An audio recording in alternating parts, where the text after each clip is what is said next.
The party meets at an AA gathering, which is being held in a tavern. Hey, what's up everybody, I'm SkyDieRay and welcome to the first DnDGreentext of 2020. Yeah, without any further ado, I hope you'll enjoy. Enemy uses some charm thing on me. Inform DM that as a devotion paladin, I'm immune to charm. Oh, this one ignores your immunity. Make a wisdom save. Roll a 23. You failed. Fun times. Your DM is an asshole. Villain is driven into a corner. Decides on a last-ditch effort so ridiculous and awesome, or stupid, that it could rival the PC party's tactics. The battle has raged for 4 hours. The dragon has proven its mettle to the party who are tired. But the party have wore down the beast's defenses and draw close to slaying their target. The dragon, knowing his time is close to ending, goes for one last desperate act. The dragon stands tall with the pride of his ancestors. He takes one last deep breath, hoping it won't be his last. The dragon then looks upon the party, and tries seducing them. The party looks upon the dragon with confusion. The battlefield is stuck with silence. Suddenly, the bard exclaims, why not? Lord of the Rings campaign tiefling. Be me, 3 weeks ago, preparing for a Lord of the Rings campaign with some others. Gonna make a half elf. GM gives the OK. Other players sees this in our Discord.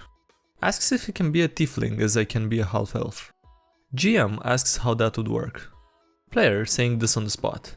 My mom screwed up Balrog. Be us in the present, 3rd session. Exploring underground dungeon. Hear loud roar. Hiya dad. How do I make a Brock character? You give a barbarian a rock. You get Brock. Some barbarian with a giant stone maul. Barbarian holds up his weapon and yells, Geodude, use tackle, before slamming the weapon into enemy faces. Out of combat, he talks to them all and tries to pop it. Geodude replies out of it. That phase when I get my players to start trusting nobles over republics by always making the republics worse in my game. What sneaky shit have you pulled in game to change your players' opinions? Nothing. My views don't require subliminal cancer to be embraced. Begun, royalist. Start campaign. Players threaten farmers. Call guards. Fight. Everyone dies. What the f*** going on? The guards are too OP. Start new campaign, new characters. Evil cleric tries to kill farmers. Guards hear commotion, imprison cleric. PCs rush a breakout. Everyone gets imprisoned. Let them escape, flee into the woods. Get lost and start wildfire. Burn to death. What the f*** going on? We didn't even have a chance. Do they ever f***ing learn? I'm sick of spending hours helping the PCs make characters just to have them throw them away. Stop allowing evil characters if your players are murder hobos. Have bad experience with Tabletop group while DMing. Quit hanging out with the group and quit playing RPGs for like 7 months. One of my friends one day asks me out of the blue if I've ever played D&D and says that his group is looking for more players and he wanted to ask if I'd be down. Say that I'd love to. Talk with the DM and figure out my character. Come to the session, immediately jive with the rest of the players. They all enjoy my character. Have an absolute blast hanging out. Rekindled appreciation for RPGs. We're all gonna make it, bros. Glad you had a fun time, Anon. Here's hoping the next session is just as enjoyable. Villains have a shared history, ideal, and camaraderie. Heroes are a group of random murderer homelesses who showed up one day. Villains win via the power of friendship. Gay guy playing tabletop with group of friends including my boyfriend. Jokingly call my boyfriend a for kill stealing some random bandit from me. Stray DM flips out and starts calling me homophobic. Ends up uninviting us both when reminded that we are literally a couple. Kills the game because everyone else takes our sides on it and doesn't want to deal with the DM anymore. I was really hyped for the game too, I haven't gotten to do fantasy stuff in forever. Served you right, homophobe. There's a sniper taking aim at the party, hidden in the shadows with a low light vision scope. How do you make this encounter fair? You don't. At best, you have an NPC with them die first to alert them and give them time to get cover. Disposable NPCs are a great way to demonstrate the lethality of an encounter to the players without having to kill a PC. Party visits a dungeon that is really far away from civilization. Somewhere down the line is a safe area where there's a goblin, kobold, ratman merchant that offers to exchange loot for rations and supplies. Party kills him while pretending to take his offer, finding only the little bit of stuff he currently carried with him, like rations for 4 days, whetstones, a carpet, and a bottle of clean water. Dungeon turns out to be extremely long and grueling, even more so than the archaeologist claimed, so they end up leaving with things unfinished and a somewhat meager net gain of loot. The Dead Dungeon was kinda impossible. Player is a gnome illusion focused wizard. Very first illusion is making a space look like a crate in a room full of crates and hiding in it. Guards who weren't even aware a gnome was in the room in the first place step in and make a feeling for that random crate and put their hand through it. DM waves away our complaints with some bullshit about passive perception checks, letting the guards notice one random crate in a haphazard pile of them looking out of place. A few minutes later, my character falls through a pit covered by an illusionary floor. Didn't even get the save to see through the illusion when my foot came down, because DM says I'm already falling in. Next gnome illusion spell fails to some bullshit perception excuse again. We decide we've had enough. Demanded DM draw out every area. We moved carefully in 10 feet increments, filling every inch of ground, wall, tree, rock, etc. that's in our path. DM annoyed and says we're being idiotic. Demand we get the same stupid passive perception check to immediately dispel illusions that NPCs get. No, they get it because they're familiar with the area.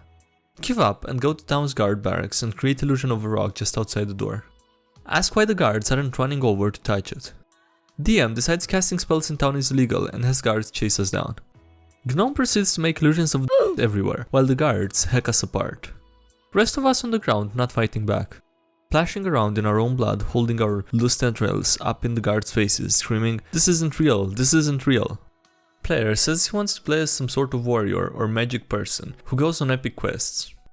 I sit him down and explain to him that because this setting has yet to undergo an industrial revolution, there's a 90% chance his character will be rolled as a peasant farmer who never leaves his village. Player says he wants to be a paladin. Roll him as a peasant farmer whose dying father is too ill to attend the fields. Can't abandon his family in their time of strife. He gets conscripted by a local lord making a land grab. Oh boy, adventure time. Days of the Century on the march. This thread kinda reminds me of one NPC from a published setting I once read. Basically, he got famous for killing an orc called Krug. Problem is, Krug is apparently a common name for orcs. And 2, orcs are dumb. So now he basically has every orc in the setting wanting to avenge their beloved friend Krug, which would be a problem if it wasn't for the fact that he can easily crush the skull of the average orc with his badass magic gauntlet / prosthetic arm, which only sets more orcs on the vengeance path against him. Be orc. Name Krug. Strongest orc, best orc. One day, Krieg come to Krug. Why do you weep, Krieg? Krug, my friend, you have been killed. Stand up in shock, angrily. Demand to know who has killed me. Hummy with weird feast. Bastard killing Krug without Krug even knowing. Krug hunt magic fist man. Kill him for killing Krug. Seems like something an orc would do. Weapons of mass destruction. What's your setting's weapon of mass destruction equivalent? Who is in possession of these objects or artifacts? In our campaign we call it the Gem, and its backstory is quite interesting. A sorcerer who was seeking power decided to make a deal with a devil. The devil gave the sorcerer a small black gemstone. The devil told him that if magic is channeled through the gem and the sacrifice of part of the user's soul is made, the user can cast any spell they want. The devil then told him that it can only be used 12 times before the user's soul is depleted. The devil then smiled at the sorcerer and then disappeared. Unsure if it was a trick, the sorcerer decided to test it. He tested it by transforming an apple into a raven. After realizing what he had, he proceeded to make his life better. He used it to charm the woman of his dreams into loving him. He used it to transmute 25 tons of stone into platinum. Feeling like he wanted to be adored, he used it to summon a Tarrasque in order to cause a panic, only for him to use it again to defeat the Tarrasque, making him a hero. When food went scarce in the kingdom, he used it to make the fields able to be harvested year-round. When the plague decimated the kingdom, he used it to heal the afflicted and purge the illness. When the kingdom was under siege, he used it to conjure a storm powerful enough to destroy the entire invading force. He was soon crowned king. For 20 years, he refrained from using the gem, but after an attempt on his life that left him near death, he used it to keep him from death. Knowing he only had 3 uses left, he devised a plan. He used it to cast a powerful cloaking spell on it so that no devil could find it. He then used it one last time to seal what was left of his soul into the gem, thus keeping his soul from the devil. The gem was then lost for centuries. Fast forward to our campaign. The party sorcerer discovered the gem. I then told him about it.